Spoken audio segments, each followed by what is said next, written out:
नमस्कार, मी ऋषिकेश तायडे, शेतकरी कामगार पक्षाचा ठाणे शहर अध्यक्ष। आज शिवसेना शिंदे गटाचे खासदार संजय दिना पाटलांनी जे अर्वच्य भाषेमध्ये पत्रकारांना शिवीगाळ केलेली आहे, त्या शिवीगाळीचा आम्ही शेतकरी कामगार पक्षाच्या वतीने जाहीरपणे निषेध व्यक्त करतो। कदाचित खासदार साहेब विसरले असतील, पत्रकारिता ही देशाचा चौथा स्तंभ आहे आणि ते स्वतः एक लोकप्रतिनिधी आहे।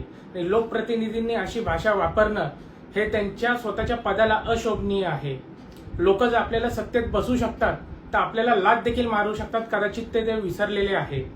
आज ठाणे पत्रकार संघाने जे ते निदर्शन व्यक्त केलेले आहे महानगरपालिकेसमोर, त्या निदर्शनाला शेतकरी कामगार पक्षाचा जाहीर पाठिंबा आहे आणि माझी पत्रकारांना विनंती आहे की आपण अशा लोकप्रतिनिधींना बहिष्कार करावा, जेणेकरून परत दुसरे कुठले लोकप्रतिनिधी असे वक्तव्य करताना 10 वेळा विचार करतील।